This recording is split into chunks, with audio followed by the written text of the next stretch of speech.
அனைவருக்கும் கோபிநாத்தின் அன்பு வணக்கம். தோத்துக்கிட்டே இருக்கீடா, ஜெயிக்கிறேன்டா. Hello everybody, good morning. ஏன் உங்கள் மகள்கள் கட்டாயமாக வேலைக்கு போக வேண்டும் என்று நீங்கள் நினைக்கிறீர்கள்?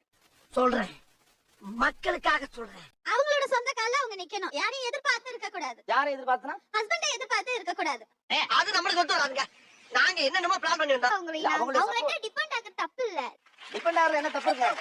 எனக்கு அது தப்புன்னு நான் சொல்றேன். இல்லை இல்லை, நீ என்ன விளக்கம் சொன்னாலும் அதை ஏற்றுக்கொள்ள என் மனம் மறுக்கின்றது. எல்லாமே ரெண்டு பேரும் வேலைக்கு போனாதான் அவங்க பிள்ளைங்களை அவங்க சேஃபா பார்க்க முடியும். இது இல்லாம நான் வீட்ல உட்கார்ந்துக்கிறேன், என் ஹஸ்பண்ட் மட்டும் கஷ்டப்படட்டும்னா அந்த பிள்ளை எவ்வளவு காலத்துக்கு கஷ்டப்படும்? அப்படி கேளுங்க, அறிய வரட்டும். எனக்கு பாப்பா எல்லாம் பிறந்துருச்சுன்னா நான் அவங்க கூட தானே ஸ்பெண்ட் பண்ணோம். அப்புறம் வேலைக்குலாம் போயிட்டு வந்து எனக்கு அப்படியே டயர்ட் ஆயிடும். இவ்வளவு கேவலப்பட்ட ஒரு பொழப்பு தேவையா? புள்ள மட்டும் நீங்க சொல்றது மருமகனை தானே சொல்றீங்க. எல்லா சுமையும் அவரே எப்படி சுமக்கறீங்க? அதுக்கு தானே சார் கல்யாணம் பண்ணி கொடுத்திருக்காங்க. உனக்கு வெக்கமே இல்லையாடா? சோறு தானே திங்கிற. எரிச்சல் வருது உனே. நான் கெட்ட வாரத்துல திக்கி போறேன். அப்புறம் வெத்தம் கொதிக்கி உன்னை பாக்க அம்மா அப்பா ரெண்டு பேரும் சம்பாதிச்சாதான் பிள்ளைங்களை கொண்டு போய் ஒரு நல்ல ஸ்கூல்ல சேர்க்க முடியும். ஒருத்தர் சம்பாத்தியத்துல நீ எப்படி நல்ல ஸ்கூல்ல சேர்ப்ப? ரொம்ப பேசுறாங்க சார். ஹஸ்பண்ட் இருக்காங்க சார், அவங்க எதுக்கு இருக்காங்க? இதுதான் நான் தப்புன்னு சொல்றேன். அறிவியாடா உனக்கு? முன்னேறும் கொண்டே இல்ல. சொல்றத கவனமா கேளா. நாங்களும் அதெல்லாம் சாதிச்சிட்டு தானே வேலைக்கு போனோம். என்னால அவ்வளவு பிரஷர் எடுத்துக்க முடியாது sir. Because basically I am a சோம்பேறிங்க. ரெட் கலர் இன்ச் டேப் போட்டு அதுக்கு மண்ணை வாங்கி கொட்டி செடி வளர்த்துட்டு இப்படிதான் சார் பண்ணிட்டு உட்கார்ந்துருக்காது. இப்படி ஒரு ராட்சசி என் வயித்துல பிறந்தான்னு பெத்த வயிறு பத்திட்டு எரியுது. பண்றதுக்கு வேலைக்கு போகலாமே, அதை விட்டு இதை பண்ணிக்கிட்டு இருக்கீங்களேன்னு கேக்குறாங்க. சார் வேலைக்கு போகும்போது ஒரு மெஷின் லைஃப் மாதிரி இருக்கும் சார்.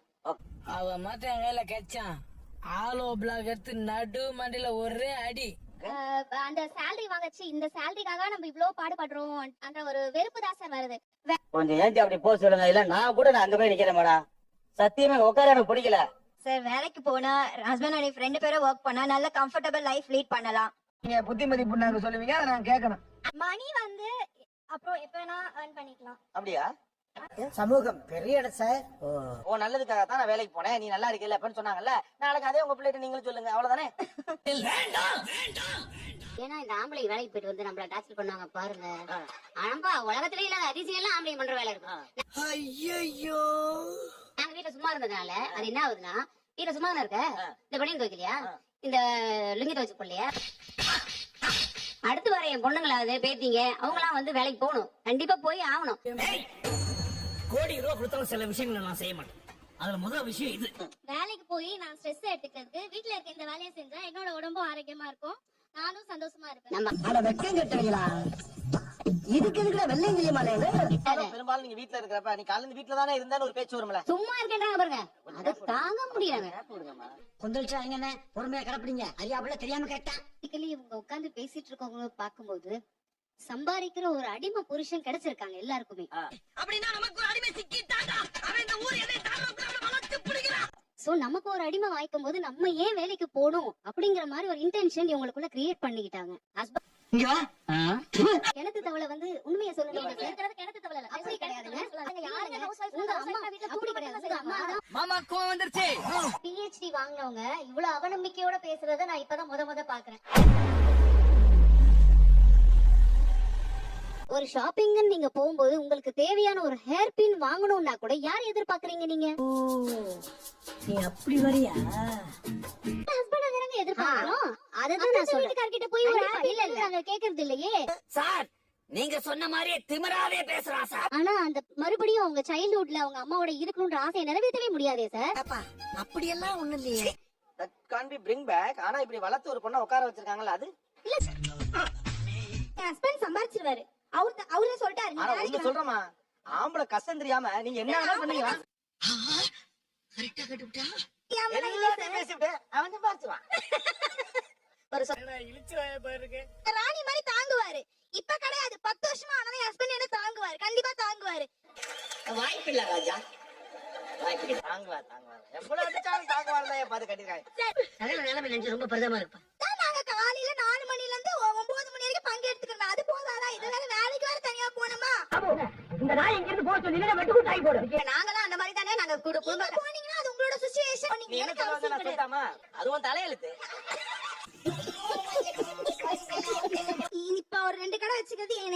கூட்டு போவார், சிங்கப்பூர் கூட என்ன கூட்டு போவார், அதுக்கும் தாண்டி கூட நாங்க போவோம்.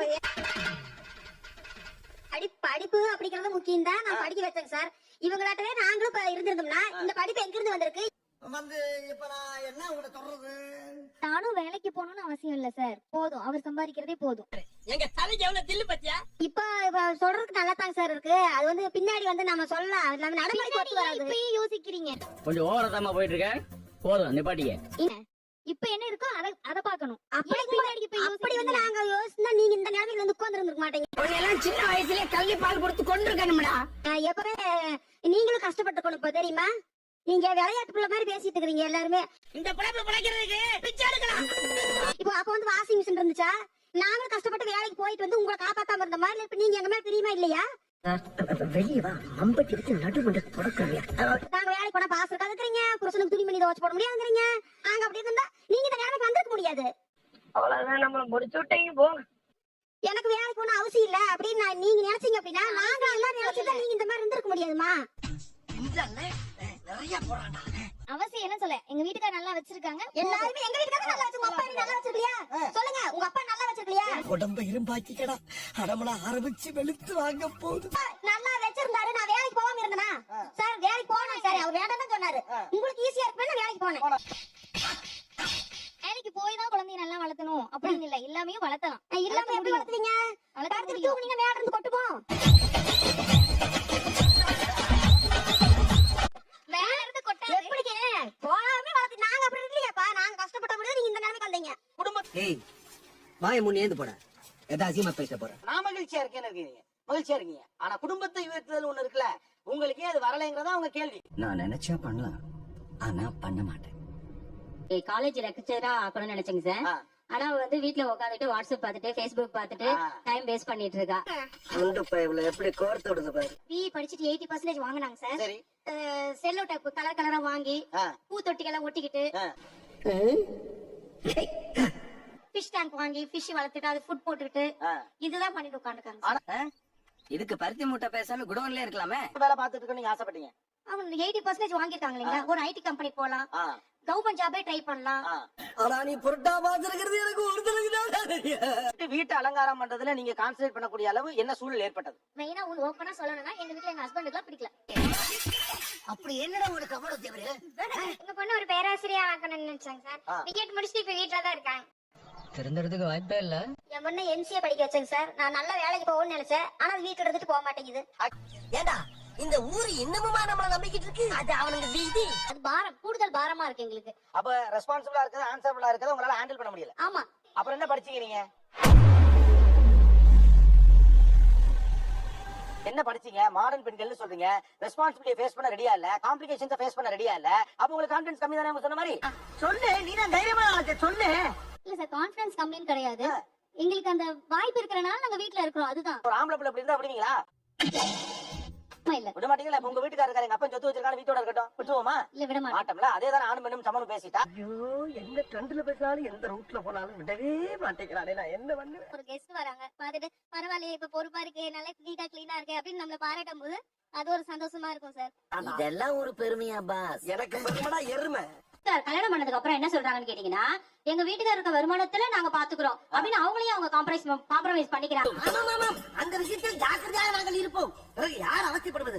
சார் மம்மி டாடி ஆன் பண்றாங்க, உரிமையா கேக்குறோம். சரி, இங்க அது இன்னும் அந்த கம்ஃபர்ட் ஜோன் வரல. அப்ப நீங்க சம்பாதிச்சு உரிமையா வாங்கிக்க வேண்டியதானே? பேசாம உழைச்சி சாப்பிட்டானே. சும்மா இருக்கனே, உழைச்சா உங்களுக்கு வேர்க்கும், அதான் ஆகாதே. ஆமாப்பா. தோணுது அப்படின்னா இவங்க காம்ப்ரமைஸ் என்ன சொன்னாங்கன்னா, இந்த வீட்டுக்காரர் சொல்றாங்கிறதுக்காண்டி வேலைக்கு போகாம இருக்கேன்னு சொல்லலாம் சும்மா சாக்கு. நீங்களே வேலைக்கு போல கண்டு விட்டாளையா, சூச்சமத்தை கண்டு விட்டாளே.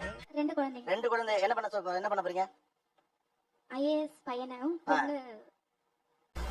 தயங்குற தைரியமா சொல்றா. ஒரு ஐஏஎஸ் ஆபீசர், ரெண்டு பேரும் படிச்சுட்டு வேலைக்கு தான் போகணும், வேலைக்கு தான் போகணும். ஓகே, வேலைக்கு. அவனை மாட்டாடா பம்பர கட்ட மண்டே.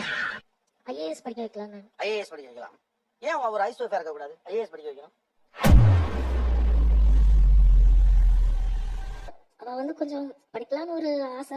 இவ்வளவு பொறுப்பு இல்லாம பேசினா எப்படிமா? அந்த பிள்ளை கஷ்டப்படும் தெரிஞ்சு அதை ஏமா வேலைக்கு நீ கேட்ட ஒவ்வொரு கேள்வி என்ன செருப்பால் அடிச்ச மாதிரி இருக்குடா. நான் ஒண்ணே சொல்றேன், உங்க பிள்ளையோட சந்தோஷம் உங்களுக்கு முக்கியமா இல்லையா? கண்டிப்பா. ஹவுஸ் ஒய்ஃபா இருந்தா தானே சந்தோஷமா இருக்க முடியும். அப்புறம் எதுக்கு அந்த பிள்ளை ஐஏஎஸ் படிக்க வைக்கணும்? சேனலு எதா இருந்தாலும் அது கொஞ்சம் ஆதரவு கொடுங்க. உங்க பொண்ணான கையை கொண்டு அந்த பெல்ல தட்டிடுங்க. அவங்களுக்கு சப்ஸ்கிரைபர் 5-10 ஏறுனா